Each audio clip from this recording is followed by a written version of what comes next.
area, in the migration area. And just in order to give you a context of what I'm really doing, I've just made a brief self-presentation, and the issue of refugees became a topic of my work since 1989. This is the time when Poland started to accept the refugees as such. And almost immediately it has been discovered that actually nobody knows what to do, quote unquote, with refugees. They were coming, but people were totally unprepared. Before, Poland issued a couple of asylum statuses, but that's another result. For example, a huge group of immigrants from Greece who were accepted because of the Communist Party decided to offer asylum to fellow Communist Party from Greece.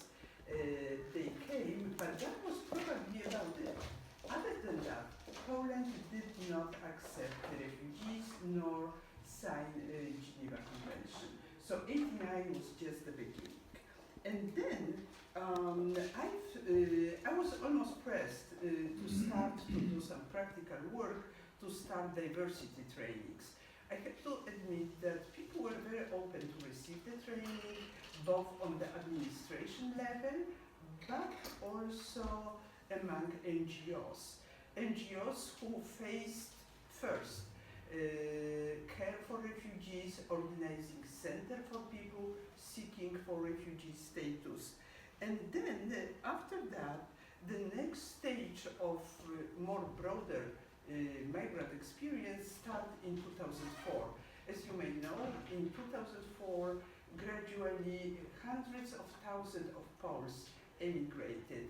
At this moment, there are 2 million of Polish people who are living abroad, who emigrated as the economic migrants. They are not refugees, but a lot of problems are pertaining to their, thanks a lot, in case I get that. Thank you. So I've started my research in the most populous center of Polish migrants, which is in UK and Ireland as well. But then, very recently, there is a new trend in the migration flow to Poland. They are returnees families who are coming with their children. And here is a huge misunderstanding. People say they are returning children, which is just not true. Parents are returning from abroad, but children, they are coming very often to totally new country. They've never been, or if they have visited, they visited during summer holidays. They visited grandma, they visited grandpa, they swim in the Baltic Sea, but they never encountered Polish educational system. So and my research in that domain sort of opens to administration in Poland, to school administration, but also to state administration, kind of the new perspective. These children, even if they have Polish names, Polish surnames, they are not Polish children because they had a couple of years of education in foreign country. They speak Polish, but only on the topic around the kitchen table, quote unquote. They have no idea about the concepts which you have to use while having science classes, while having even the history class with some specific concept, etc. So that's what are my activities over the last 30 years. And I have to say, I consider it to be very, very important and growing, and this is kind of the growing in importance topic.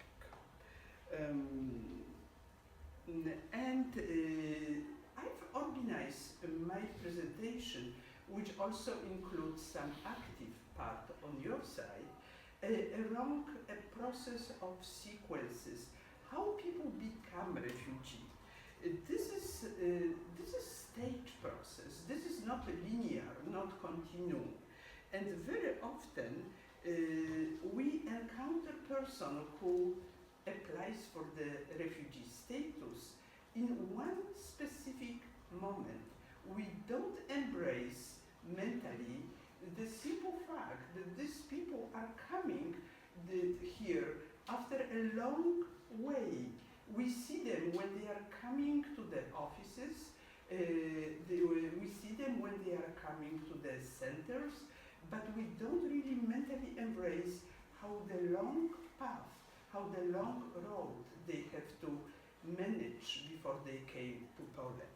And I think having this full process in mind is very important. And also, I think there is a huge misconception right now in the media when people are talking about the refugee crisis. If anything, this is a deep crisis of management of refugees coming to Europe. But in no way this is a new process, and in no way this is uninterrupted single source process. And this is something we, I guess, have to have in mind. And I think a very good educational activity for school children might be to let them to explore what are the sources of the refugee, what are the countries which produce most refugees, where they are coming from, and why the refugee streams, so to speak, converge in Libya, why they converge in Turkey, but to acknowledge a simple fact: they don't come from one single country, they don't begin their journey in one particular period. This is far more than that. And I think since all the news about refugees which we are getting are filtered through media, and media loves simple explanations, they are most happy with them. Even the most shocking news are not news anymore. I'm just coming from Lampedusa. And on Lampedusa, I was talking with people about tragedies which are happening there, and I guess the one statement I got from my colleague to whom I was talking was probably the most shocking to me. She said, "Look, Halina, if there are less than 55, maybe 60 people who are dying on sea, nobody makes any notice of this fact. This is not worthy to be noticed. People are bored. If they are 100, over 100, then this makes news." So this is what I'm saying, what we are getting and what our students are getting are the news filtered by media. And media don't seem to be particularly very, what shall we say, very accurate, and they are geared towards entertaining and engaging viewers or listeners, and not necessarily provide them with the real picture. And let us see for a moment the whole process of becoming a refugee, and then we go deeper into, do I block the view on the screen? Okay, fantastic. But this means we have to shift. I apologize. You should tell me. Okay, right. Okay. So when we are talking about the refugees, we should be aware that there are at least 5 stages through which people are going when they become refugees. The first, and on each stage, there is a significant traumatization process. Some of them are before reaching a safety, which is on the pre-departure and flight, and then the secondary trauma after reaching a safety. And then what is happening on pre-departure stage? First of all, people are facing various reasons for which they are not welcomed anymore in the place they used to live, sometimes for generations. The reason might be very different. I used to think that always war and expulsion of people begins with newspapers. The newspapers are the quickest to announce that certain group of people are not welcomed in the place, not anymore, because they are not real, quote unquote, citizen of the country, because they are living on the soil which is sacred for a specific country, and for very different reasons they are not welcome. And then it comes killing, bombing, kidnapping, then there is a forced conscription to army, and then basically people realize they have no future anymore in the place they are living. And then the flight to Europe. And then with the Fortress Europe concept, what we are getting, first of all, we are getting extremely limited, if any, possibility for safe and legal routes of protection. But when the governments are claiming that they start war with smugglers, as a matter of fact, what they achieve is just the opposite. The more restriction on the legal entry, the more doors stay widely open for human traffickers, for smugglers, who for certain amount of money, not the small money, are willing to give a hand to people who are desperate to leave. And in my own research 2 years ago with Syrian refugees in Turkey, I did not find anybody, literally anybody in my group who did not use smuggler as the sort of way into Turkey and hopefully into Europe. And the limited amount of possibility to enter Europe legally results in death. And here I just put a little statistics. In 2015, one death was happening for slightly over 1,000. In 2016, one death in 400 people. Their research conducted by migrant.it.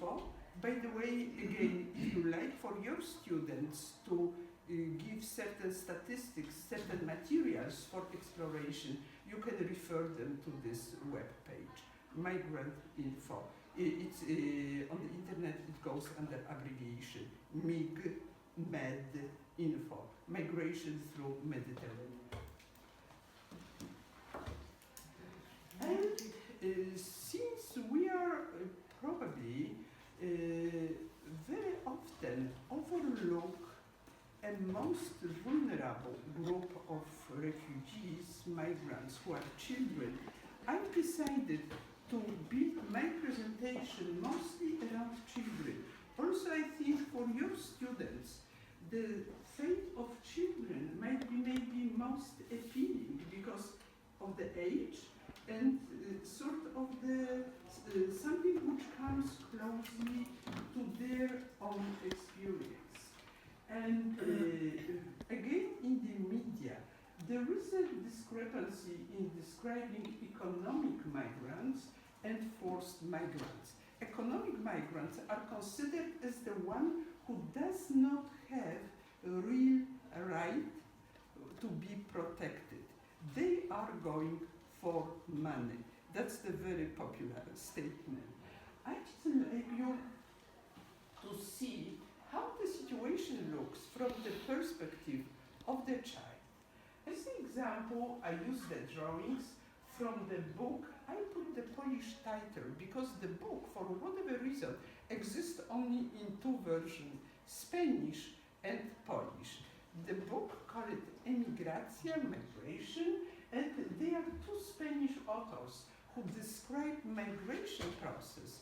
Obviously, the process initiated by economic difficulties from the perspective of the child. Let's have a look.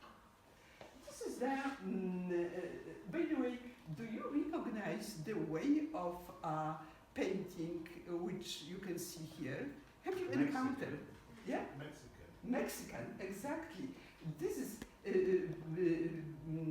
kind of the plant paper, paper amate, on which also a lot of other paintings you can see. Actually, I brought to show you sort of painting which if you go to Mexico, you see this as the most popular souvenir. And this is exactly the way this book is produced, according to very local style of drawing. Okay, that's the front page. Here, there is a life of the Mexican boy in the countryside. They live happily, they just live in the village. People grow on the fields various fruits, various vegetables. Everybody seems to be very happy. Children are playing together. They have own animals which are on the status of the closest friend. And one day, this happiness, this paradise is broken. What is really happening? The owner of their own production. And he says they are not welcome anymore. Men from the village, including father of the boy, they are leaving the village, going illegally to United States in order to earn money to keep livelihood of the family. And the village is getting less and less populated. For the first year, the boy gets the contact with the father. Father sends the money, but one day he stops. And his family doesn't have anything to, just doesn't have money, doesn't have any means for survival. And then they decided to leave, the mother and two children. They got on the track and came close to the railway in order to jump on the train which will bring them further. However, train never stops in the area in which they need to embark, so they have to jump on the train. And from the perspective of the boy, the story goes, it was not funny anymore to run for the train. So many people did not get on the train. Happily, we did. We, but by what he means, his sister, himself, and the mother. And here the journey began. They were not inside, but they jumped on the train, but then the train stops. Stops, nobody knows why, but the message is they have, some people will take away from the train all passengers who do not have the legal documents to cross the border. Then a lot of people on the train, the Mexicans, they are running away. And the mother tells them, look, if somebody will find us, we will disappear. So many other people from our village has disappeared already. So this picture tells the fate of those less fortunate. They are taken to the tracks and apparently they are taken back to Mexican border. However, the other character continues the journey. And then the train comes to a certain station and people are climbing over the Great Wall already on the territory of Mexico. I think if we imagine Tijuana, as the border place, this will be probably it.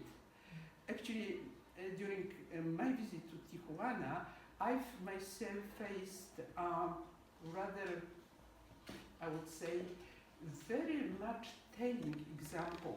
I've been on the conference with a couple of scholars around the world, and a scholar with whom I was passing the border, she's from one of the Arab countries, and almost everybody with the white skin passed the border without being noticed. She was taken out, she was undergone body research, and then when we asked, she is one of us, does the organized visit, and we are all here for the same reason as the professors in the academia, the guard says, but she is profiled, she belongs to the group which is profiled.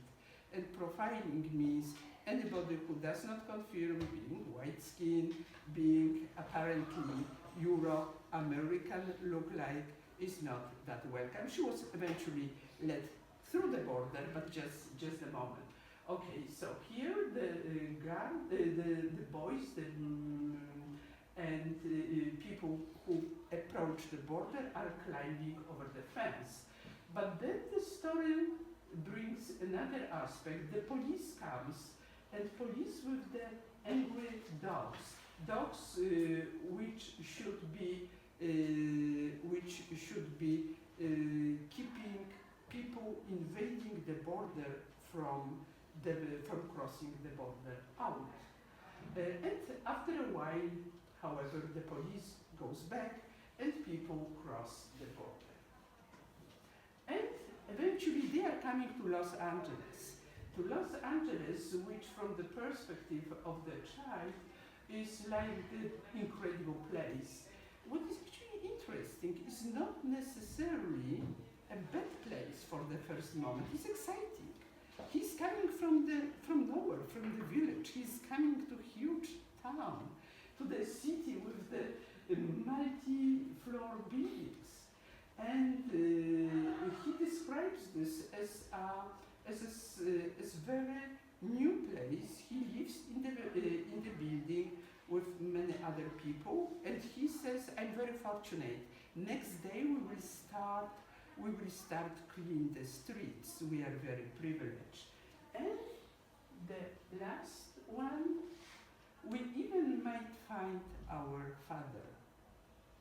Just the dream. That's basically why they came, to find the father who was apparently lost during his immigration to the United States. I'm just mentioning this book because I think it shows that from the child perspective, not necessarily valid distinction can be made between someone who's leaving the country because of immediate war, immediate danger, and someone who's leaving the country because of economic reason, because of poverty, no way to survive. Okay? And once people are coming to the first country of asylum, they have the choice. They might decide to stay independently, for example, with people from own country, or to stay in the refugee centers. And the both solutions have a very strong plus and very strong minus when the decision is taken. However, what is also interesting and very important, in either case people survive culture shock, and in many cases there is an onset of the post-traumatic stress disorder. And in children, this transition is extremely impactful. It's very, very weighted transition. And I think if we are talking about children coming to Europe for very different reasons, we have not necessarily the reason to see them as legal versus illegal, in the sense they have right versus they do not have right to apply for asylum. And here, because you are working in the school context, I think it must be useful to be aware of the indicators of the symptoms of PTSD among children who are coming as the forced migrants. I think, by the way, that the category of the forced migrant is more inclusive, because economy could be to the same degree equally threatening factor comparing to immediate war, immediate persecution. And here, very small children. Parents tend to say that small children don't remember shocking events from their life when they are coming to the new country. Parents often talk, the child was not looking when it happened, was too little to know, which is absolutely not true. To the contrary, very small children having no framework for processing images, they do remember. I think I never basically forget a 3 years old girl, Chechen girl, who was gray. And her mother told me she got gray in one night after bombing of Grozny. Yeah. So I think what we need to keep in mind that even very small children, they can carry a burden of the experiences they were facing. Okay? And also, and what are the symptoms? They kind of fearfully cling to mothers. Very often this is kind of the regression in the in controlling the bodily function. Children are wetting the bed. They fearing of sleeping alone, and a lot of behavior which simply shows a fear of separation. They are afraid that if they will be separated from mother, who is the only sustainable character in their life, something bad will happen again. Slightly older children, they are critically exposed to PTSD because they are younger than adolescents. They are more flexible in the sense they are taking much more of the trauma in themselves. And then we have we have a bunch of syndromes, beginning from psychological, which usually pertains to lack of concentration, sleeping difficulties, nightmares, but also social symptoms. They might be afraid to socialize. They kind of don't trust people. Their basic trust has been destroyed. And also physical symptoms. Speaking about physical symptoms, we need to keep in mind that very often physical symptoms are considered by medical staff as unjustified, as the way of escaping from schools. But we need to be aware that this is just a part of the package of PTSD. And finally, adolescents. And not all adolescents are equally exposed to PTSD. Those most exposed are adolescents who came as unattended minors to the country of asylum. These people very often not only lost family, but also a lot of the community connections. And they represent a most difficult group to be taken care for. Because on the one side, they are very unfriendly, quote unquote. They often engage in the drugs, in the alcohol, but also a lot of behavior which we generally embraced by one notion, acting out. But in the same time, they are quite prone to suicides. They struggle with their experience inside. They are very difficult to be helped because they just don't trust. It takes time. By the way, a lot of NGOs intends to help young people, children from refugee centers. But what really makes the problem with this sort of help is the fact that this NGO help is limited to the duration of the project. In order to help children, you have to build a trust. If your project lasts for 1 year, you just merely build a trust and then you're gone. And children are left in nowhere again, and it makes even more difficult to build trust again to the new helper.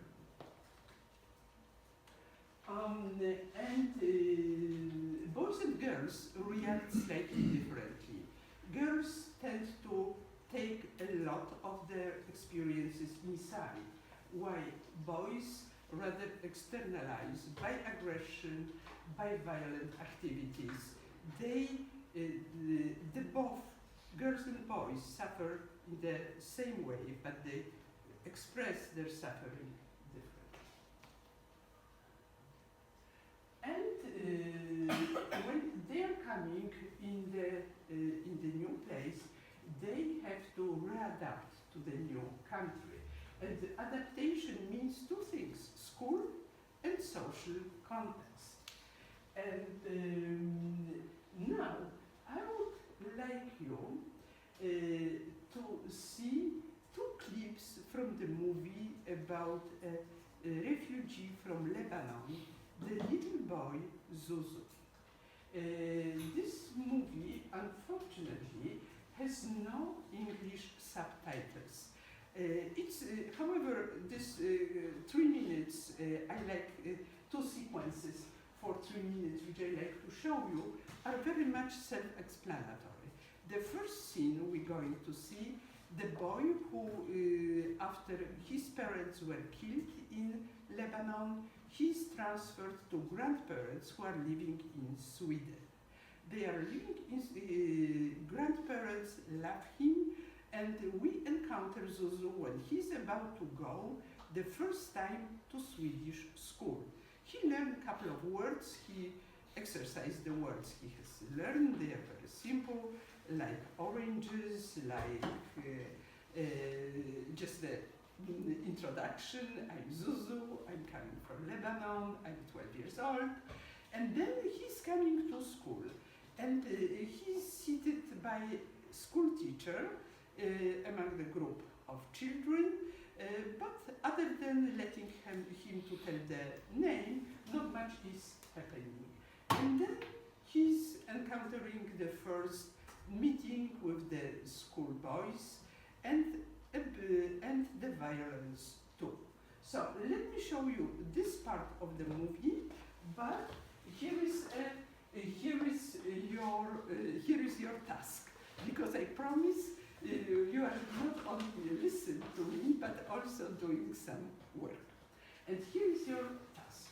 You have to look critically on what we are going to see together, and try to find out what are resources of the school and of the child. And second question, how Zuzu's transition to the new school could be supported, and what did not happen. Okay? So just very brief excerpts from the movie, and right. Sorry. And now we have to start. The movie.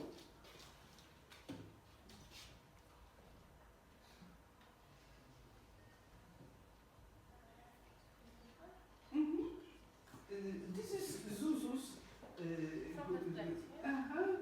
grandfather. Ty mówisz po szwedzku lepiej ode mnie?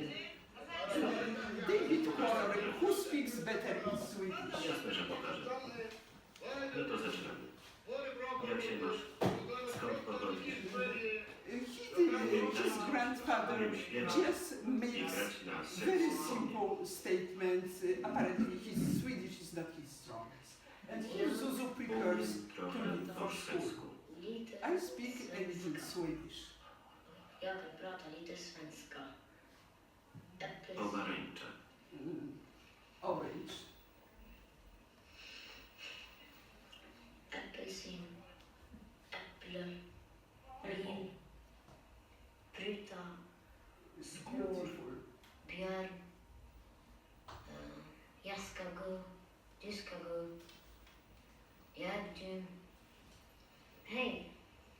Nazywam się Zuzu i mam 11 lat. My name is Zuzu. I'm 11 Trochę years mówię old. po szwedzku I i speak po a arabsku. little Swedish Mieszkam z and babcią i z dziadkiem. I live with my Pochodzę z grandmother Libanu i lubię grać w grandfather. piłkę. I love play football. Lubię też jabłka z solą. I love also apple with the sauce. Z solą? To dobre. This is very good.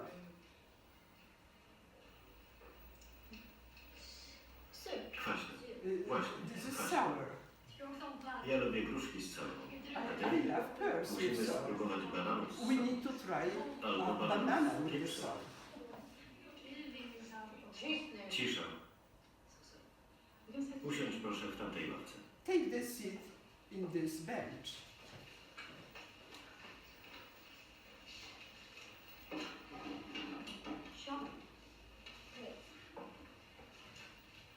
Jestem Karl. Tylko nie nazywaj mnie Karl, bo to głupie imię. Cześć Karl. Karl. Don't tell Przecież nazywasz się Karl. don't tell Wcale me nie. Carl because Nie it's dziecko stupid. dziewczyn. My name is To Carl. nieprawda. Podrywałeś Jenny tydzień temu. 1 week To ona ago, mnie podrywa. you've been in love with Wcale nie. Jenny. No, it's not true. To oni mi dokuczają.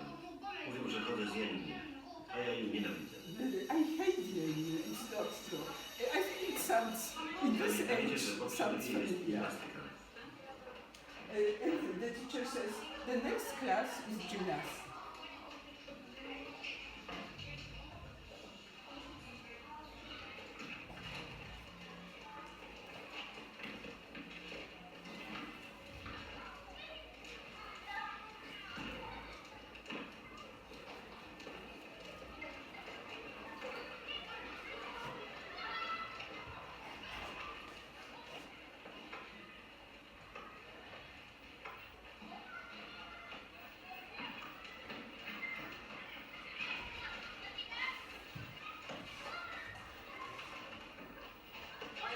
Oddaj piłkę.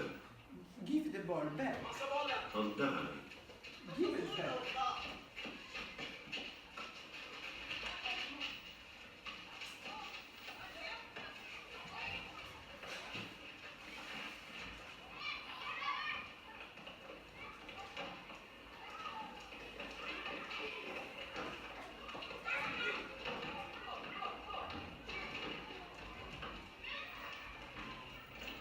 Cześć.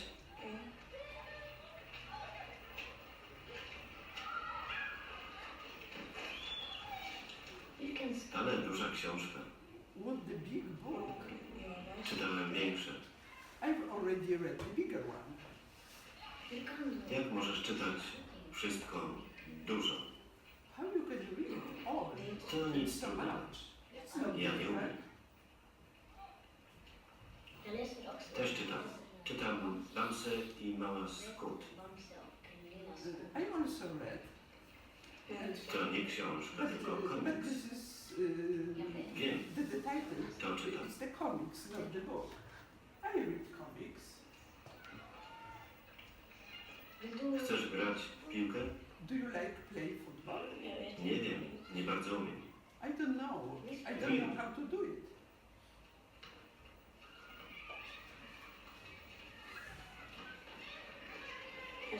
Muszę już iść.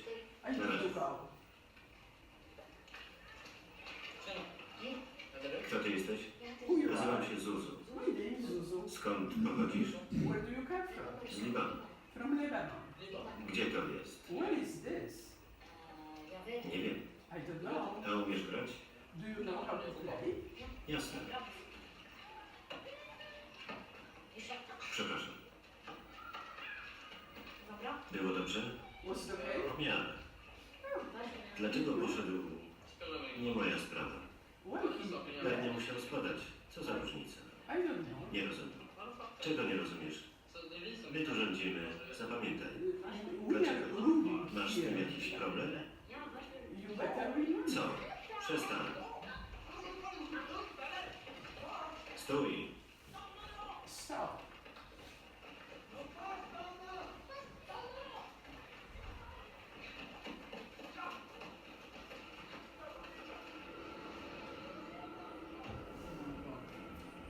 Czy możemy teraz zacząć?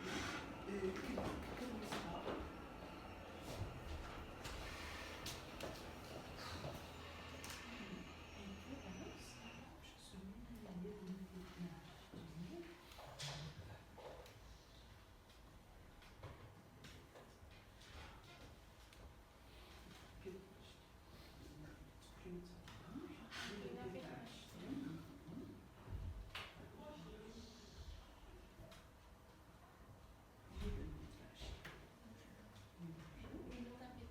Nie, godzina 15. Godzina 27. Też jest 1:28, więc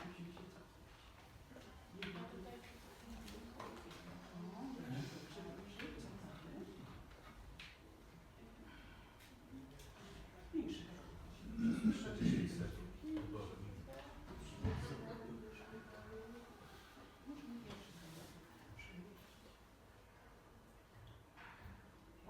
O.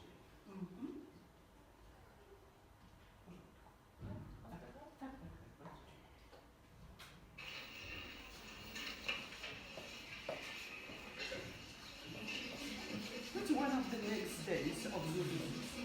Fajna gąka. Dzięki. Skąd masz? Eraser Ze you got. Fajna. Very nice one. Chcesz? Do you like one? Dasz mi? Of course. Dzięki. Thank you. Patrz, co Zuzu mi da. Look what the Zuzu gave up to A me. ja mogę dostać? Can I Już nie get ma. the same? Ale możesz wziąć to. Ładnie pachnie. I don't have the second eraser, but you can Mogę też take taki the dostać? ball pen. No It to smells very załatwię nice. ci. To mnie też załatwi gumkę. Nie ma sprawy. Please make it also for me.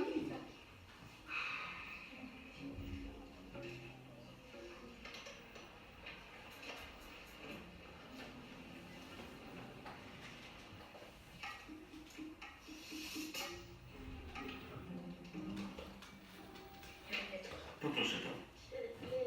6 koron. It costs 6 kroner. Cześć. Hi. Załatwiłem gumkę i pisarkę. Here you have a ball pen and the eraser. Mieli inne kolory? Co? Do they have some other colors? Były inne kolory? Skąd masz taki pisak? Od Zuzu. Chcesz taki? Do you like the same? A ja dostanę? Me too.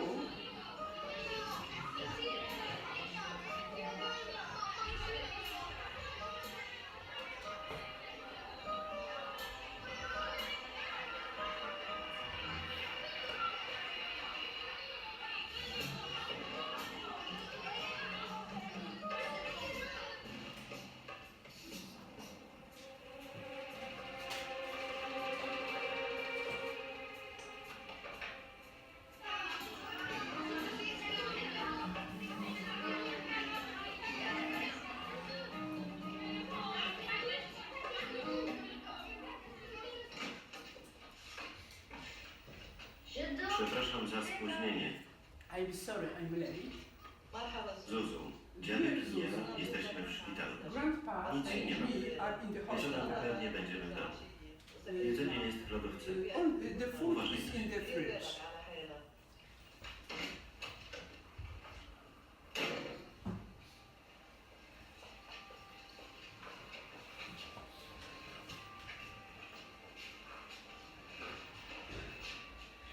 Co ci jest, dziadku? What happened to you? Już wróciłeś ze szkoły?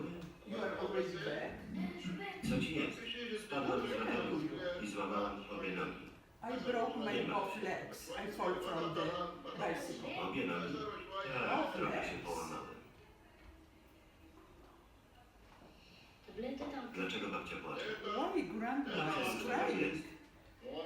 Mogę porozmawiać z Zuzą sama sam? Could you leave Zuzu and me just face to face? Chodź, No. coś ci powiem. I will tell you something. Widziałeś mnie kiedyś płaczącego? Have you ever seen me crying? No. Widziałeś, żebym się załamał?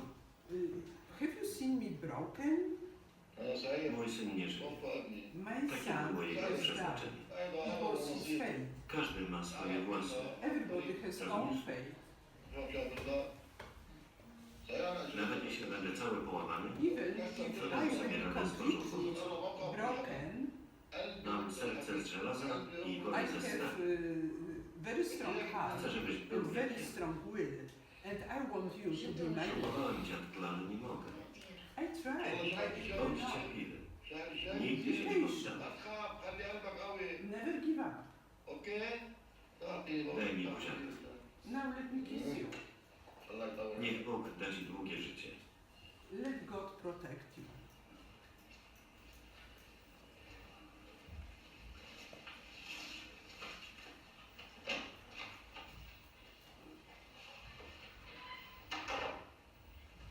Przepraszam za spóźnienie. I'm sorry, I'm late.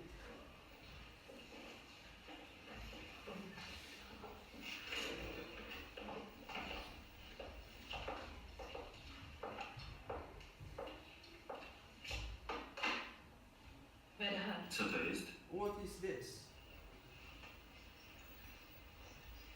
Nie wiem. I don't know.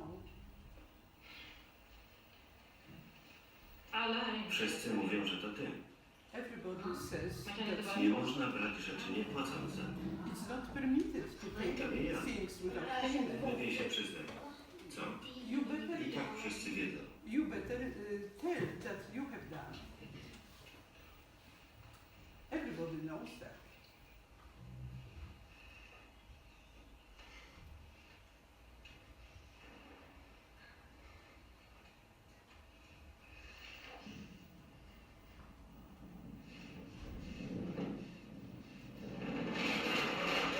Skończeni idioci. Nienawidzę was. You bloody idiots. Nienawidzę was. I hate you.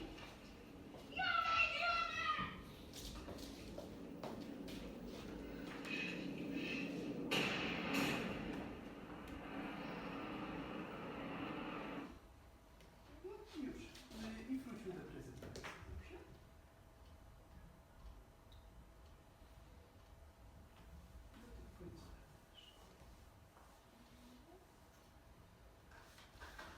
Okay. Now, by the way, if you're interested in this movie, you can check in your countries. Maybe you will find subscripts in your language, and I think it's really helpful to understand the emotions of the new child in the class coming from the refugee context. And since school systems, as well as people from Syria and Lebanon, are very much alike, so I think it's pretty instrumental movie if we are talking about the work with children from Syria, by the way. Okay, let us try to take these questions. Maybe we begin from the first. What were the resources of the school and the child? Apparently the transition didn't went well. To the contrary, it was rather unsuccessful, but nevertheless we have to look on resources which exist prior to the conflict. And what kind of resources you can name here?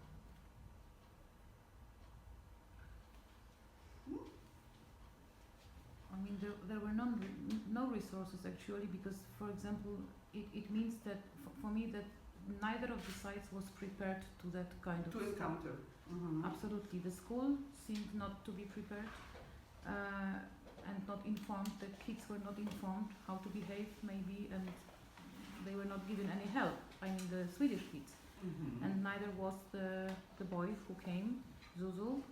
He also didn't have any supporter with him, like a cultural consultant with him, always to help him, to protect him for the first days. So for me, okay, it has been no intermediate, no cultural broker, quote unquote, between both parties. Nevertheless, they have some potentials. What was the potential of a Swedish school which originates from the Swedish culture? What type of culture is this? It's a very ordered culture. I have on my mind that they like rules. You know. Everything is well structured. Very well structured, and the culture which, at least theoretically, puts a lot of the emphasis on equality, right? Everybody is equal. And what was the resource on the boy's side? What were his expectations? Please recall the scene before the mirror. Okay, he's in the corridor before leaving the place, yes? I'm just saying his will to be integrated. He wants very much to be integrated. He does actually first step. He learns some simple words. So he was open for it. He was very open. What else? What is a very typical feature coming from Arabic culture? What actually was the underline in the reasons why he started to distribute this sharing, exactly, sharing. He was very open for sharing, even if he didn't have means to collect enough. Wasn't that fear? No, I don't think. I think in the Arabic culture is very strong sense of sharing. Actually, some of my students, they went on a study visit to Oman, and the girl made a huge cultural mistake. After being 2 weeks on the desert, she thought they are already friends. And when they were preparing for kind of the official closure, they were dressing up. After the desert, they went to the hotel, they took shower, and they started to dress nicely. And she complimented her Omanese friend with the beautiful dress, and she had to accept this dress, because for us, telling the compliment to someone is just fine. I like your blouse. It doesn't bring any need. Give me your blouse.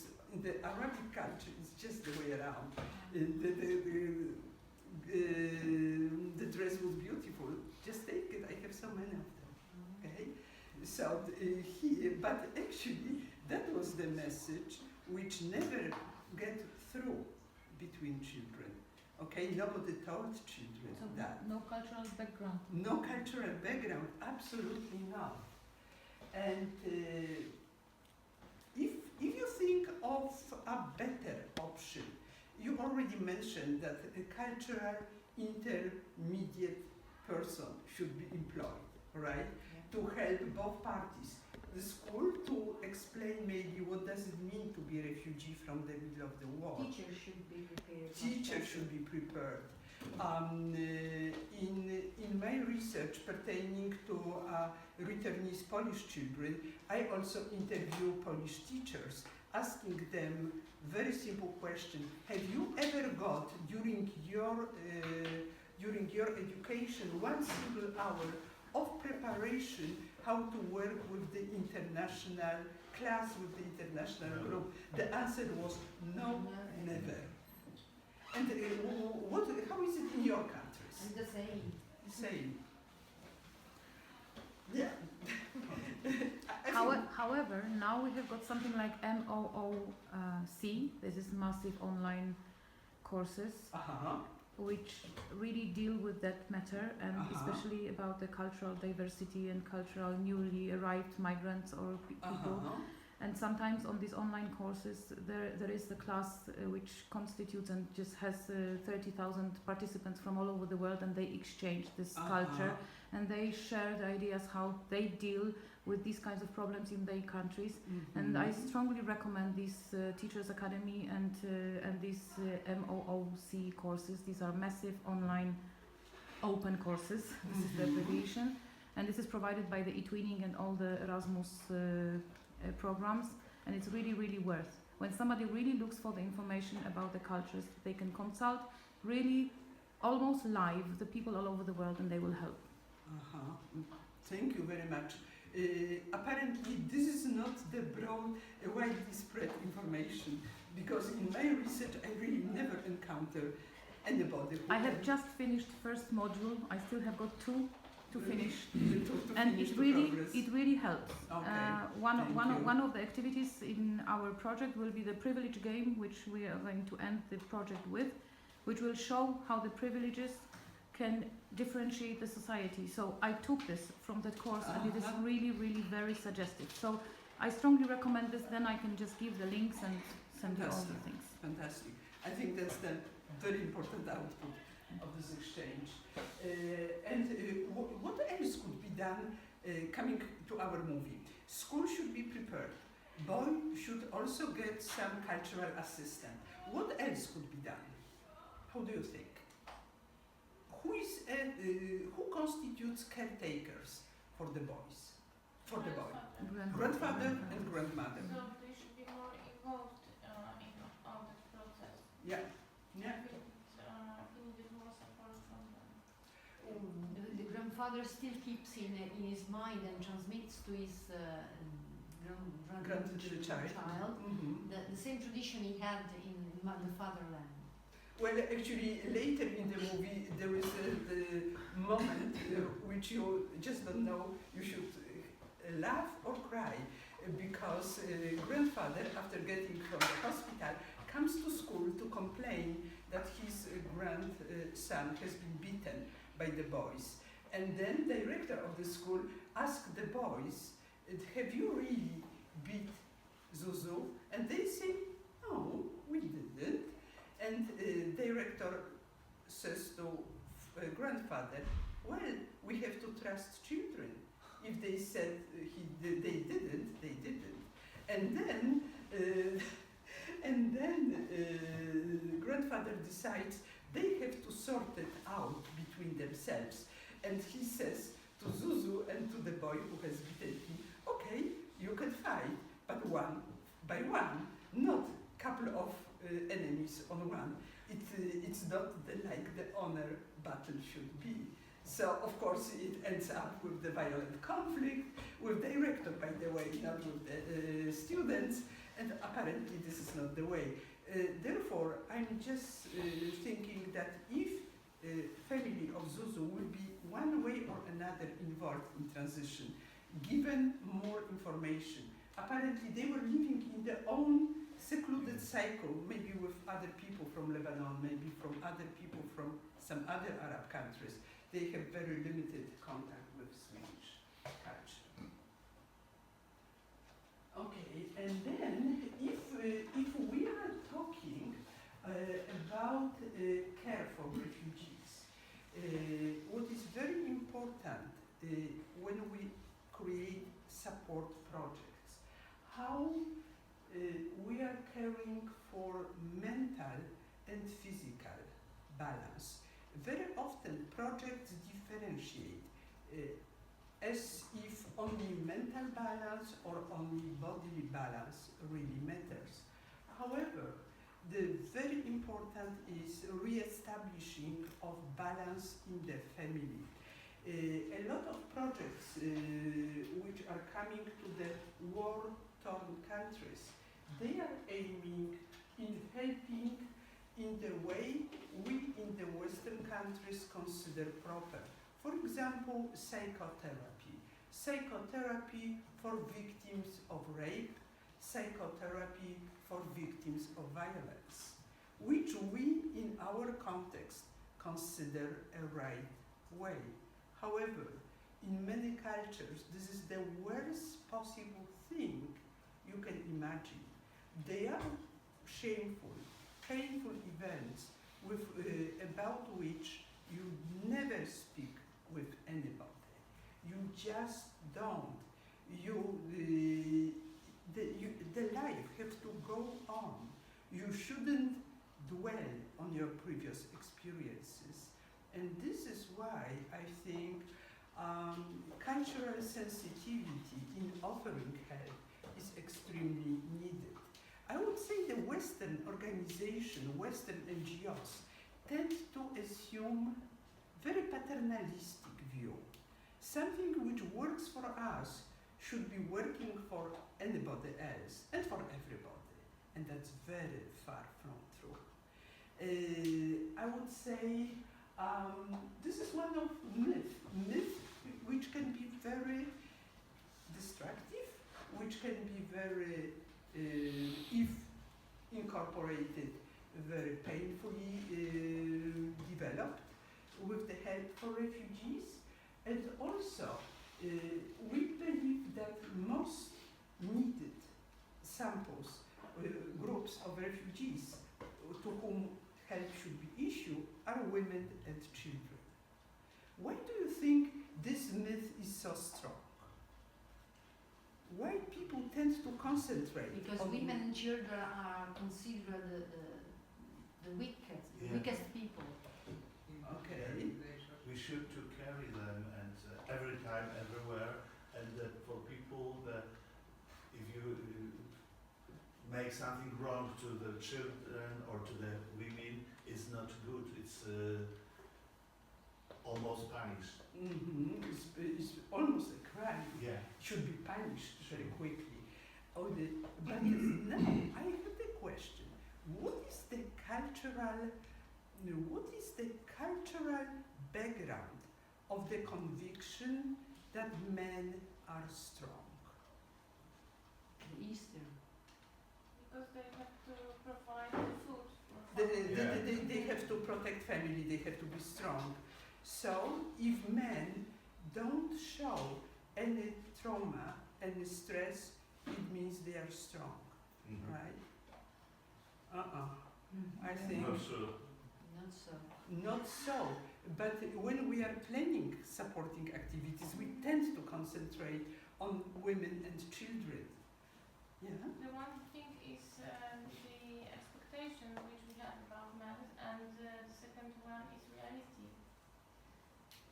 And also, even stronger cultural code for not showing emotions are among refugees coming from war-torn countries, from Arab countries. For men, this is a huge no to show emotions. But also from countries like Chechnya.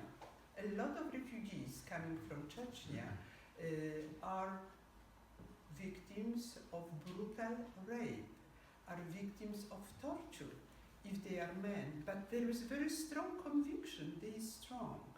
They strong, they don't need special help. Chechen women, children, girls, they do need help. But I think one of misunderstanding comes from the fact of narration. I remember a statement of one of refugees from Chechnya who just, when I asked him, why did you come here? And he just said, you know, I like to have quiet life. This is very inconspicuous statement. Like everybody wants to have quiet life. What the big deal? You don't leave your country. But only after a couple of days of my being in the refugee center, I learned that he was one of those who were fighting with Kadyrov. And on his life, the remaining part of his troop was killed in the most brutal way. The fuel was put on them and they were burned. And this man says, I want to have quiet life. Means I don't want to be burned alive. So I think we really need to be extremely careful what do we hear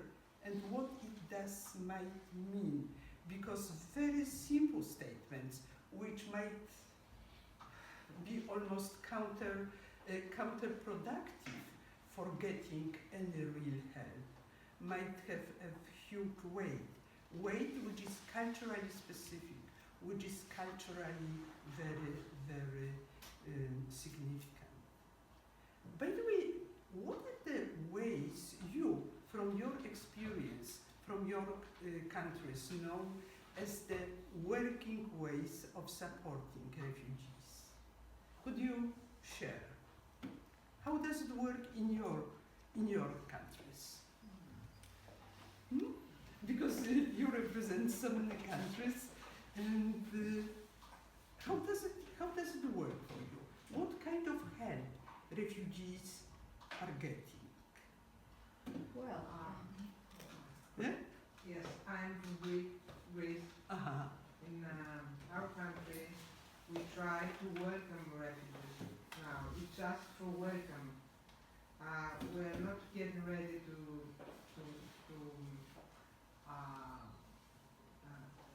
give them our help to feel better in our country. They are only the refugees went to the camps, and our government try to support their help with some organization with UNCR. UNCR, And they give houses to live. Probably food, Yeah. just very basic Yes, needs. yes. Yes, if I can add something to the Greek story, because as I mentioned before, these MOOC courses, there are also refugee stories. We are obliged there to give some feedback how we help or what happened to some refugees. And there is a story I read about the Greek, just normal, regular families. It is really sad because I don't know if that's true, but it was written by the person who really gave that help. The Greek people are very hospitable, and they have always been. So they really try to really welcome the refugees with the big heart and open houses. However, there is a story about the family which knocked at the door, and the people sitting there suddenly became quiet. For the question of one of the people sitting there, who really didn't agree with that situation, she asked, "Why are you doing this, aunt?" Because it was her aunt. She says, "Well, the neighbor is helping refugees and he has got some problems with the government." I'm not quite sure if this is really true, but that was shared by the person who was in that room and just shared this. The teacher shared this experience. So what I want to say and conclude, just like from my short story, is that although people really sometimes want, and people have got hearts to help, just like we sitting here, there is always something wrong with the government, and there is always something wrong somewhere else, like in the authorities, in the regulations, that just intimidates people to help. And this is what I don't agree with completely. So I know that the Greeks help, and they have a really, really big problem, just like the Turkish people who have got a lot of refugees, and also Italians. I think that they help, but suddenly and once it is really a big phenomenon, they are helpless. Two different problems. When they arrive in Lampedusa or in Ireland and Chios, they need to survive. Yeah. So the primary thing, basic is food and clothes, because they have nothing. They arrive wet and with absolutely nothing. But I talked with somebody who had run the Balkanic way, gone in Germany and came back in Turkey, and then he came again in Chios, and their mind was the future. They have no future. They don't know absolutely what to do, what will be, not 1 year or 2 years, what will be next week. And that's, I think, is a great problem. No prospect. As far as I know, prospect. Antonio is really experienced. He has got a lot of experience from kiosks. No, not a good Not? experience. I was a volunteer 15 days in Kiosk, and I But it could gives you talk with first-hand them, but experience. it is. Yeah. Yeah. And mostly of them were Syrians, and mostly of them won't come back in Syria. No. Yeah, yeah, They want to come back. They want to come back. Their mind was if they stop bombing us, we want to come back. Yeah, that's actually, if you remember maybe the first slide, when I was giving the outline of the stages of becoming a refugee, always the last stage is the repatriation. Yeah. Very often, this is a dream which holds people during years of being on exile, and the dreams they have, I would say they symbolically, many of them never unpack a suitcase. The suitcase is always there. They may have children, they may have own families, but the suitcase always remain. This is why my father is still alive. He is He 80. has the suitcase. Yes, he is 82 years old, and he still thinks that he will come back to Greece. Yeah, yeah. We know that he will not, But for him, it's the very valid message. only 2 days ago he told me that. Yeah, and yeah. There are some positive aspects in our country, but there are some negative ones too. Because Italy is very welcoming, because we help refugees, we help migrants. Lampedusa and other islands in Sicily are the witness of this. And they are helped, they receive things they need basically. But there are also some other people who want to make bargains about this. So they are sent in some private camps, in some private villages, and they are exploited by not very loyal men. And so we have positive and negative aspects. Of course, the news on TV and the newspapers don't talk about this, but we know. No, it's Well, just like slavery, almost. Let's Yeah. say. I mean, it's very far comparison, but it is like when somebody uses the other for their their own profits. purpose. Yes. Yeah. Exactly. So that was the Greek experience and Italian. Italian experience, and other countries. Turkey. Turkey. Yeah. Well, I think it's totally different in Turkey right now. Also because of numbers. Because of the numbers, yeah. And I can say that they are just in country, and the city I live is a small town. It's 150,000 population there are, and even in Nazilli there are more than 2,000 migrants, refugees from Syria. And I was in a police station for 3 hours. In that period I have met many of them because they need to be Interviewed? no, just Registered. Registered. They don't have any IDs with them, so the police have to believe them, whatever they say. They just register their names and surnames, but later on the police told me that it's really difficult because the same refugee goes to another city and he registers there as well with another name. So I think we don't have any rules. We don't follow anything. Just they're in Turkey, all around the country, and the people all alone to cope with it. Yeah, the government has some programs. When they go into school, they don't pay. But they have to live, they have to survive. In Istanbul, in big cities, there are big numbers of refugees, and it has both sides, both the residents and the refugees side. The residents sometimes scared. They want to help, they do help, but they are scared sometimes because you can meet them just in front of your gate, many of them. They're outside, they are hungry, and it causes security problems. Because I would do the same thing if I'm hungry. I can just go into a house and just try to find something to eat. As a person, I can do it as well if I am hungry. Especially for your children.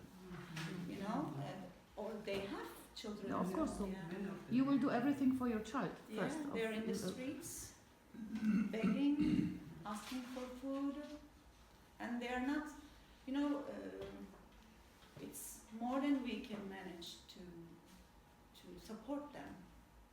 You can help one person.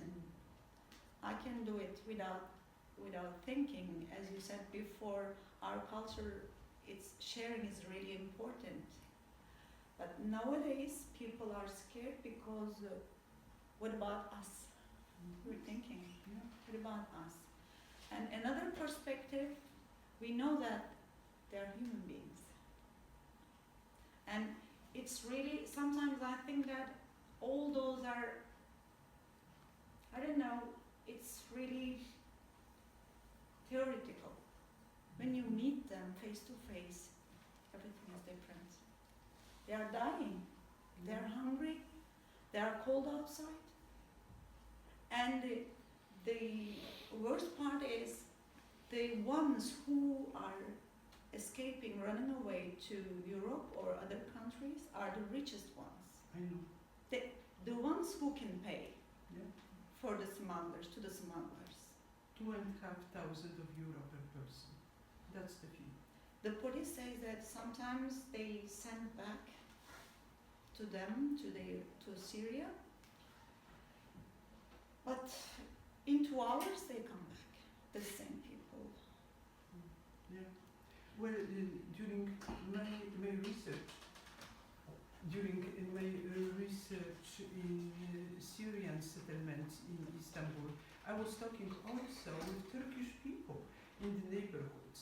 And what I encountered is the statement, actually nobody told we should not help them. But it was a constant complaint, the government doesn't do enough. Exactly. That was kind of the reiterating statement. I think the people are all alone, Yeah, exactly. both the refugees And the and residents. citizens facing this. This is the worst part, Yeah, I know. one of the worst part, let's say. Okay, thank you. Yes, and it's a joke that United Nations help other countries or nations help them. I saw in Kiosk that it was always on the shoulders of volunteers. Yeah.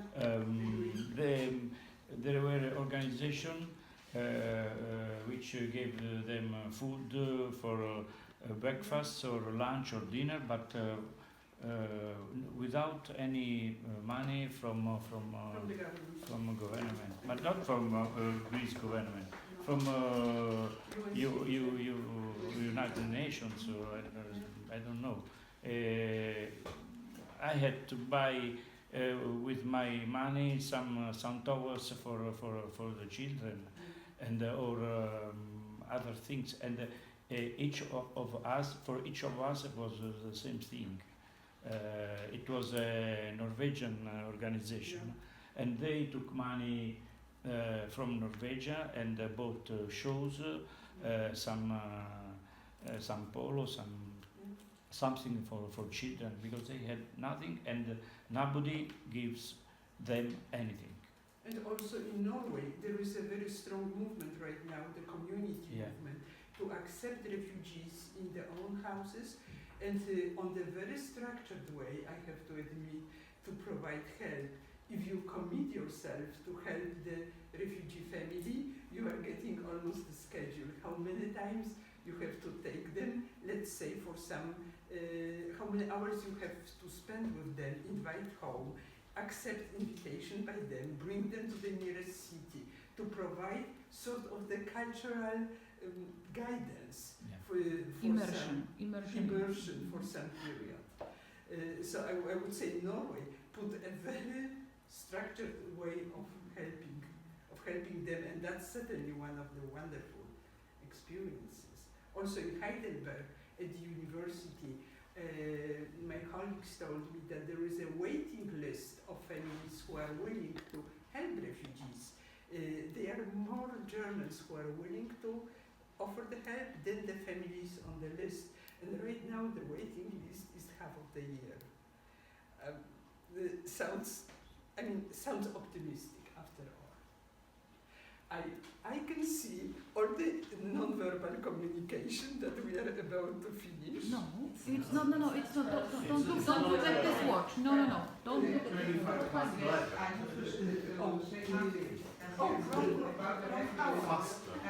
Sorry. So I'm relieved because I thought the time No, it's not working. It's wrong. Half past. We still have got half an hour. I think that the main problem here for the refugees are not the citizens of the countries, but are the government of the countries. Last year, Europe decided to accept refugees in their countries. And Austria and Hungary and Poland and Slovenia. And now there is no relocation. Nobody of these countries accept all these refugees they decided. Which were allocated. I think that that's the problem. It's too big problem, it's too big for the south of Europe, for us, because we have economical problems, all this.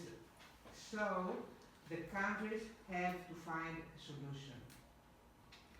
Yeah. Yes. They don't implement the rules. I know that quite recently within the Polish Church, the initiative appeared of making kind of the humanitarian corridors through Poland, but this is very coldly received by the government.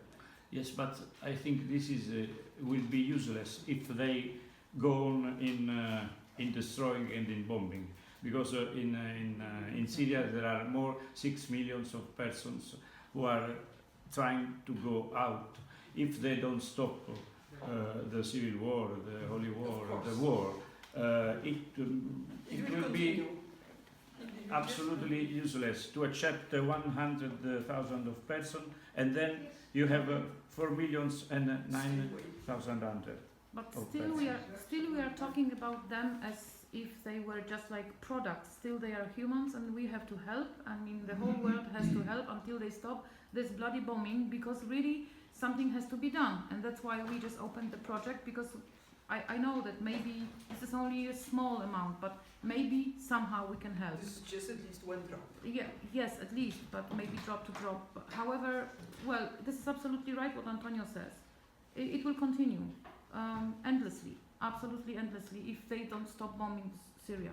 But what about these kids? You know, every single day starts with a report on television how many kids were killed, and they are just tweeting and they are just sending the messages. The children are just starting becoming very, very adult. Like all they have, all the Syrians have just switched on the delirium vivens mode. They want to survive. They will do everything, and they really want to survive. This is really terrible. Yes, but Kasia, we are talking about Syria, but in Central Africa there are. It's Well, terrible. There is a terrible situation that it's really. Yeah. Yes, I know. But can we move further? Because I was a bit in panic that this is already 12, and we didn't exceed all countries which are. Yes, in the unfortunately we don't have Norwegians with We us. don't have Yes, Norwegian, but we still have France. France. Yes. Okay. I don't have much more to say. As far as I know, the French government is trying to organize things and to change. You know about what we called the jungle Of color. in Calais for migrants who want to go to Britain, and now people are moved everywhere in France, but the population is not, the local populations are not prepared for that. I had sort of a shocking email from one of my best friends who is retired now. She used to teach in the same school as I did, and she's now living in a small village in Dordogne, if you know this region of France. It's south of France. And she was just, she used to be a teacher, so she knows about that. Her parents were Polish, so she knows what immigration is. And she, in her little village, well, little town, not a village, but still, and there came about 30 people from the jungle, and she was just scared. She didn't know them. She was scared, and she had some prejudices about them, because she says we were asked to bring some clothes for them, and I saw them with shoes, with expensive shoes. You know, I was surprised at her reaction to that, and I see if my friend has got this reaction, some people are much less prepared for that. So I really think the population is not ready to welcome these people. They are not. I mean, I have got my brother who lives in Germany, and when he says something like, you know, I can see the refugees because I live with them in almost one building, and they all have got iPhones. You know, I got crazy. Yes, because exactly, because people completely don't know what the refugees have the telephones for. Yes. That's the survival tool. They have got everything there, all the information, like the maps, the routes, the dangers, the food distribution. So, you know, iPhone or other smartphone, whatever, they need this for their survival. So even if, I asked him, would you go for holiday leaving your telephone at home? He said no. Telephone is one story now, and expensive shoes is another story. Exactly, so this She mentioned the telephone as well, and I answered exactly the same. So these are the stereotypes that also our students here in Poland produce exactly that argument. They have got all the good telephones and good shoes. Not only students, No, because you said that is a problem didn't of want to say government, that. not only because societies like in Poland, like in Hungary, like in Slovenia or Slovakia, Czech, yes, also, they don't understand that. I tell about Poland because in Poland many people think that it's a fighting against Islam, that people in Poland are very Christian. It's not true. And they are against Muslim avalanche. I don't know. If I can Yeah, it's crazy because every time when I try to talk about it, people said about the church, about the cross, about the everything. What is religious? It's a problem. And next problem is also that people don't think that we need these refugees. We need these people because Europe was every time the multicultural, and Europe was every time the area of mixing cultures, religions, and many style of life. Yeah. For the very egoistic reasons, we, Poland, need absolutely the refugees and young people from other countries, because we are the senior society. Who is going to build our economics? And we all know that the German power and the American power are built also by the immigrants. And when I asked to my students the question, listen, have you ever thought about the fact that they don't want to stay in Poland? Why is this so? They couldn't answer this question. They were totally shocked that they might not want to stay here, but they don't want. Out of 158 people, Syrian people, accepted by the Estera Foundation, only 5 families are left here. Still, they are hiding. They don't want to give any interviews. They are really afraid, and I can't imagine. But how many people can be that 5 families? 30 people at the most, I think. If we assume that they have got 6 people in the family, so which is not maybe true even. So the rest have gone to Germany, and nobody knows where they are.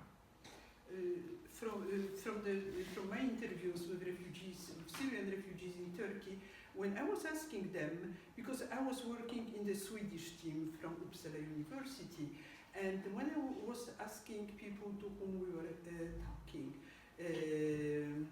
do you know anything about Poland? Because when we introduced ourselves, we said we are an inter-university group. Here is the Uppsala, Sweden, and I'm from Kraków, Poland.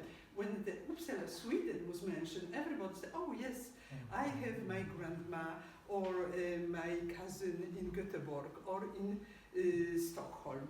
But when I mentioned Poland, I was getting a blank start, like Poland, what's that? People have no idea about Poland, nor they even plan to come to Poland. Poland is not existent on the map of their memories. The Germany, because of their families came as the guest workers in the 60s, and they still there, they can join the families. Sweden, of course, yes, because of Göteborg, because of Stockholm, with the huge quarters of cities fully filled with Syrians, they like to join families. Poland is not attractive. But on the other I'm not surprised because, you know, for a very long time Poland was isolated from the Western world. Oh, So, it's not you true. know, oh yeah, it was. It Because was. We couldn't travel freely. it was before Second War also. No, after the Second World War, I'm talking here about the communist period. we It's not couldn't. only the most important for me is it's 123 years of that Poland wasn't on the map, and before was Sarmatic ages. That is because we are the fans against another. No, I think you refer It's okay. to different issues. Yeah. Different issues. I've been, you know, I'm talking here about the communist period. You know, when Poland was Was not isolated, present. you know, from the Although Western on the Europe map and it's the- still isolated. Yes, but Yes, and you know the exchange of people was limited by, you know, the visas, you know, and other, you know. passport. So passport. So I think, you know, that's the reason, and most of us, or you know, older generation, was brought up, you know, in this way that in a way we feel afraid of our, older generation, and feel afraid, you know, of the change of. We are not too used to, Yeah, to live that's with the thing. people of other nations. That's right. And when you look at Polish society, we are homogenized. You know, the number of people. Well, even when it comes to the skin color, or you know, of religion. So we are a very close society, and that's why now And it's fully hard stereotyped, for really. us to accept, you know, people from outside. Since I understand that we exceed all countries which are present. Yes. Now, I would like you just to do a very short exercise in your around your tables. Just try to make a little brainstorm about 3, maybe 4 most efficient ways you would design if the Syrian child, Lebanese child, will come to your school. Let me give you a flip chart, okay? Okay, you can put this to your pocket. Please, Yeah, I please can do. put in the pocket. Yeah. Okay. I'm afraid. It's a little bit too big. Dictaphone. Because we are recording this on Norwegian.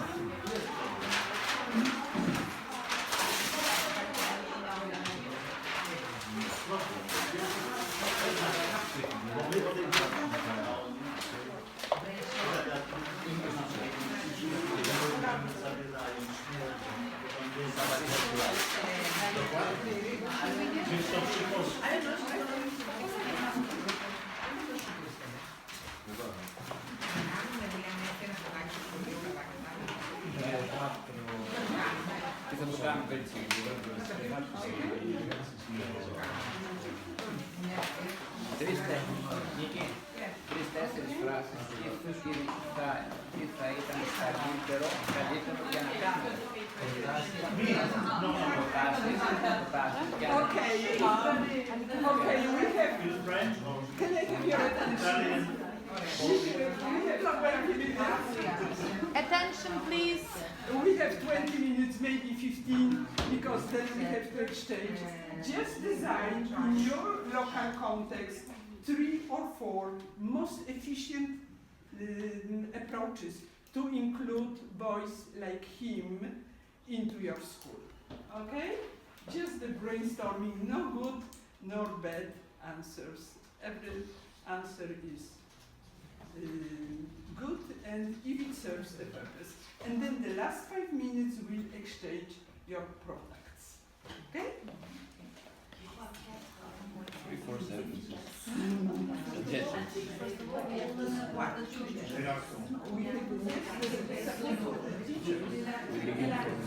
Just to write. Yes, exactly. Yeah. And you can write that. Write it in big letters. Big letters.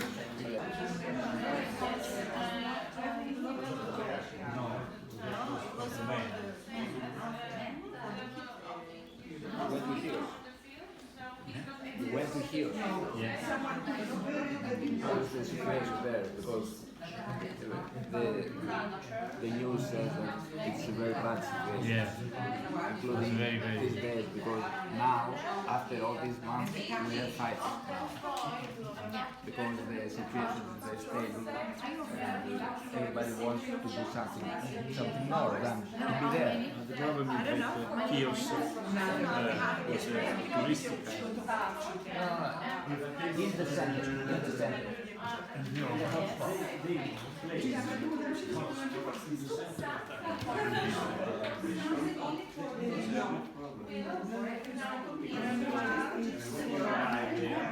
Relationship with parents or grandparents.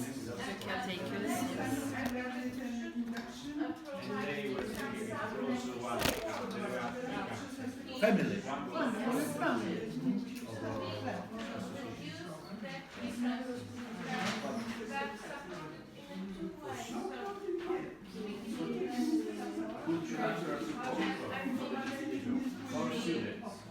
I think that's very, it's a, I don't know how it's called. It's a specific, no classes, but events when for students when you show the culture and background of this boy and exchange the experience. This is, for example, when it's wedding, we were black, white, all this, like this. What do you think? So, special continuous. But this will be also French context, right? French context, Polish context. Okay. Special continuous, I said continuous, there's not only once. Can understand? Yes. Events with mixed children. I understand because I don't want to write it long.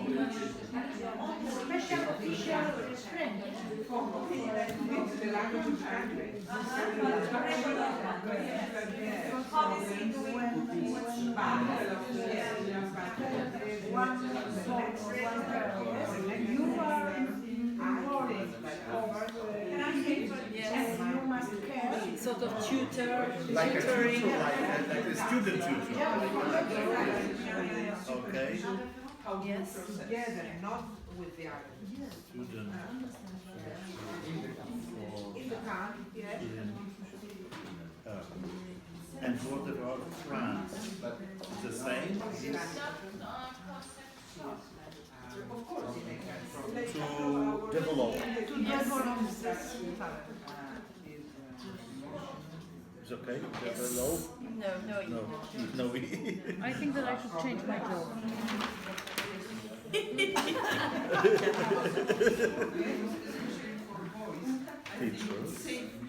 Safe space. And it's a kind of, you Special events.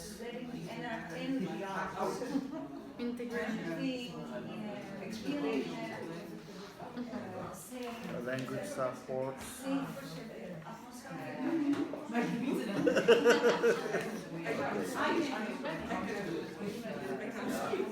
What is it?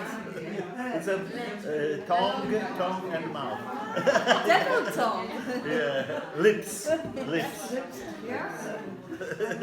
Palate. Here stuff. Yeah. No, it looks like a, almost. Okay, we have 4. We are clever. You can take one.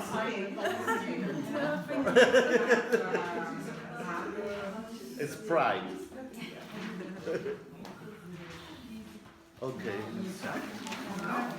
Po prostu jest. To już jest potężna praca. Potężna praca. Good job. No. I don't steal. We are ready. Okay. We are ready. Already. We are ready. Already ready. So we don't steal ideas. Rain. Stormy. Rain. And bread. 4 brain. Yeah, it looks like an egg. Which one is it? No, you can choose. You can choose.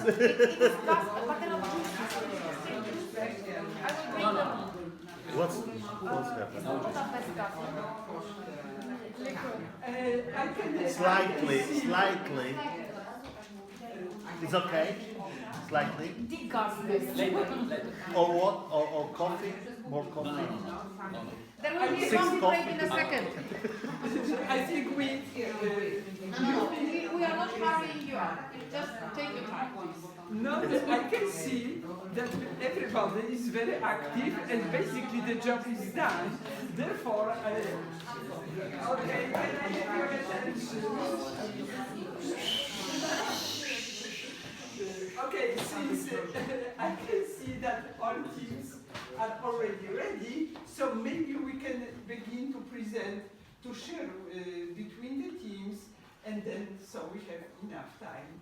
Which team wants to start? Me? Yes. Okay. Okay. I'm very modest. Very shy. Very shy. And modest. Je suis modeste. Oh.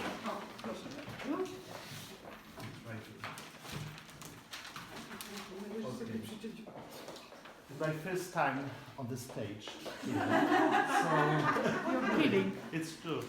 So we made a brainstorm, and these are conclusions of our brainstorming.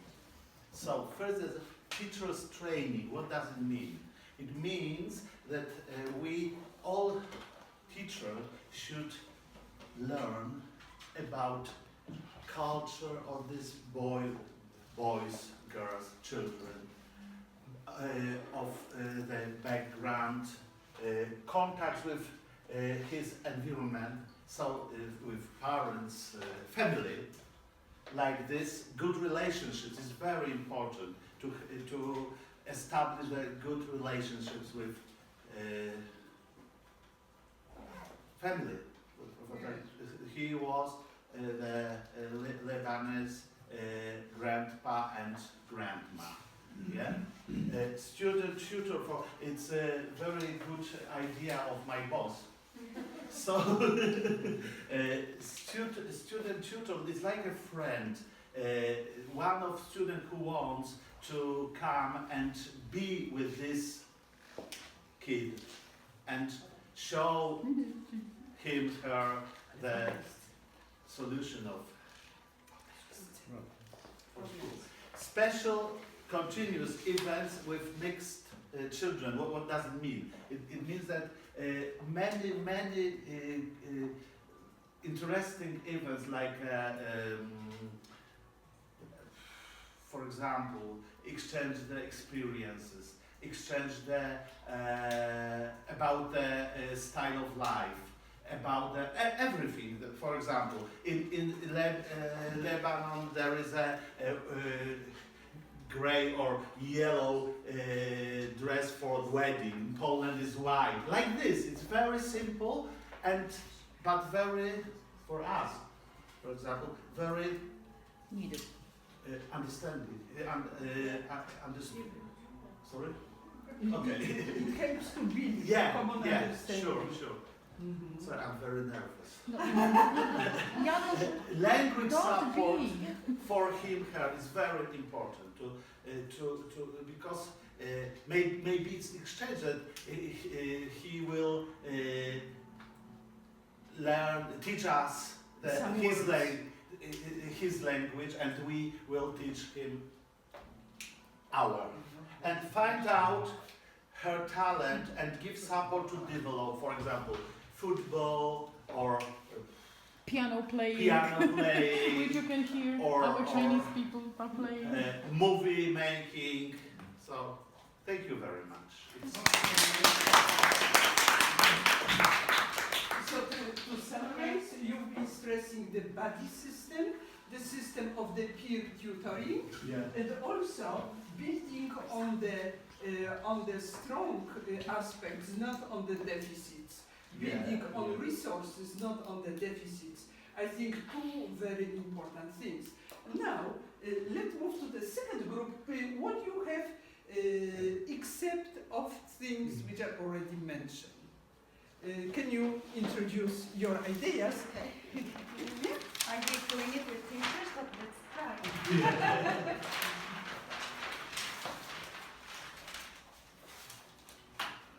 I think our different point was regular supervision. Elise, can you help? Oh.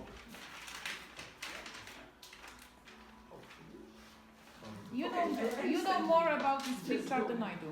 And we talked about cultural support, psychological support, and support to the teacher or families. But I think regular supervision on both, on different angles is important, both family and teacher and the kids himself. Regular supervision is important. And who should be the one who provides this regular supervision? I think the school decide about it. Maybe a psychological consultant who is expert on it. It must be kind of expert level, you know? And I think it was my idea what the most important thing is different kind of free time activities. It's really important to solve those kind of problems because at this age kids are very energetic, right? So they need to let go. And I think sports is the best thing to do it. And social clubs maybe, if there is at school. Theater, cinema, reading maybe. Yes, even because sharing activities teaches teenagers to stay together beyond the differences. And I think the kid will feel much more safe, let's say safer, because he will understand that he can do something with others together in a team. So being a part of a team gives self-confidence. And I think very important aspect in the teamwork is that it teaches the whole group that this new colleague is important for success of the whole group. Cooperation. For cooperation. Because very often newcomer tends to be excluded as insignificant and unimportant. In the teamwork, he or she will create a vital element of the success. And it's a good point to, how can I say, know yourself, your own Self-awareness. Yeah, exactly. Thank you.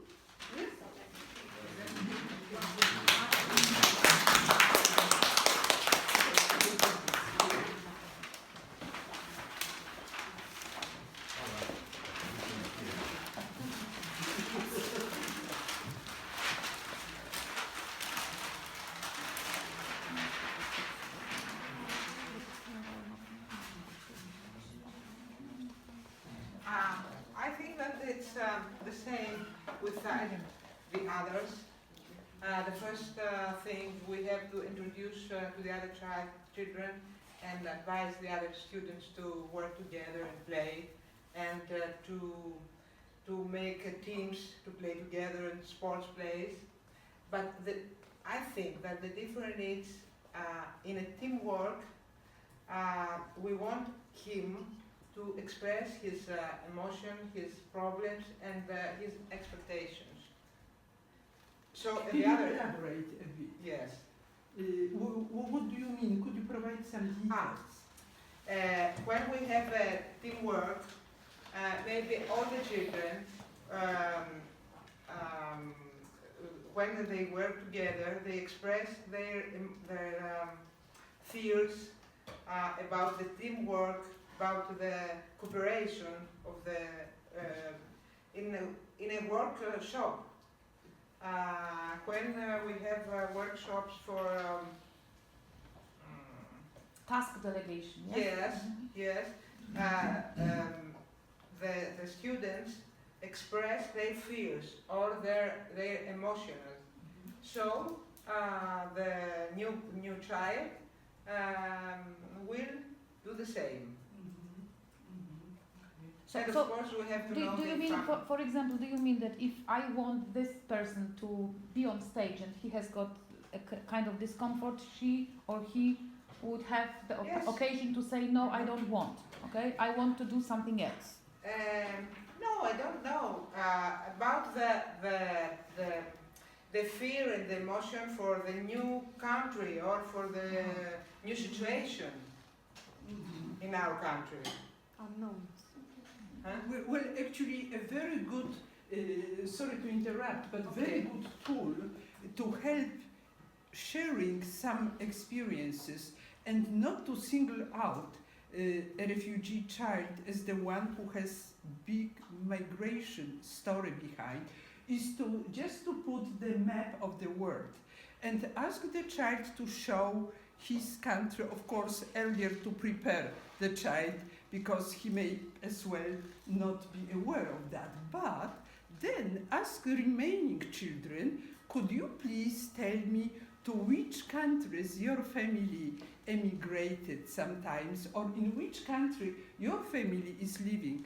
Because immediately difference between him as being the one who just arrived and us as being on place is diminished, because it means we have also our migrations. Oh, the Norwegians are coming, so we have to interrupt. So, hello! Team, the output of the work. Yes.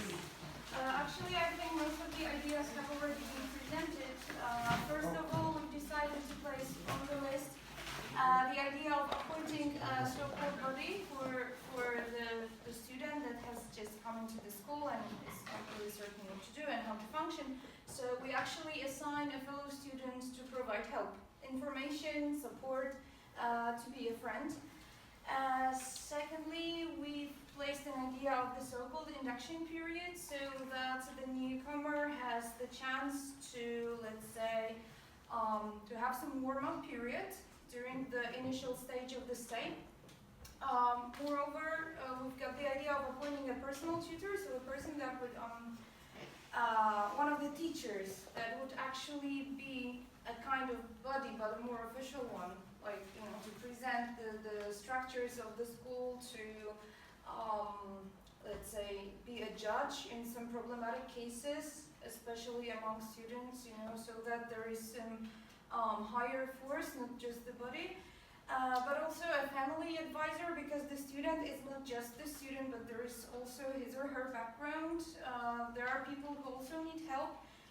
His or her parents have very often no idea how to function in a given country. They don't know anything about how this education system functions, so there is this person needed to also help them, because they may not have the idea that from time to time, sometimes they have to go to school, solve some problem, I don't know, sign some papers, so there must be some advisor to solve this. Then we've thought about the school manual, so to just write down some set of rules, some information, so that it exists in the written form, and even in the worst case scenario, the lost student, let's say, the confused student can just, using a smartphone, translate these rules into their language, and everything's going to clarify at any moment. So that's a very good idea in our opinion. Then, of course, language support. So it's not just English, of course, but the student that comes into the school needs to know how to function also in the outside world, not just in the school environment. So there must be some linguistic support, meaning the language of the country that the student is staying in. And finally, peer-to-peer education, so basically receiving help from the classmates, but also sharing the knowledge that the student has, because sometimes students that come from the outside, they've got marvelous ideas, they are very well educated, but due to linguistic barriers, they have no idea how to share it. So sharing, and once again sharing. Thank you. And just one comment. Who could, just referring to the movie we've seen, who will be a least suitable person in the class to become a buddy for Zuzu? I think this reading boy. Reading boy, exactly, because he was already on the margin of the class. Yeah. What the condition that good buddy should fulfill? What kind of personality or character or class position he or she should represent? Who? Leader. Should he be a Not leader? maybe a leader, but in the leading. Certainly someone who is rather popular, not marginalized himself. What else? Open-minded. Open-minded. Friendly. Sorry? Friendly, generally. Able to listen. Yes, and maybe sharing some sort of experiences together. So I think that the perfect candidate may be that who used to be migrant. Another Yes. adopted refugee, for example. Yes, Problems in the exactly. That's the story of from one of the refugee centers in Poland. The young boy, exactly Zuzu's age, they got refugee status. They were resettling. His family was resettling outside, and then the boy have to structure his social life anew. And guess who became his best friend in the new environment? A Polish boy who just returned from UK. Because he was equally new, he was equally with migratory experience, and really open to understand what it meant to be alone in the new environment. So I think shared experience would be extremely important. Well, I think that this time is no way to continue further. I would like thanks a lot. Really thank you so much for active participation. I've learned from you, and really thank you for this opportunity. Thank you for being invited here. Thank you. Sweets, it's something like having some precognition on the idea that I do love sweets. Thanks so much. And wishing you inspiring continuation of the day. Thank you very much. Thank you very much. Bardzo dziękuję.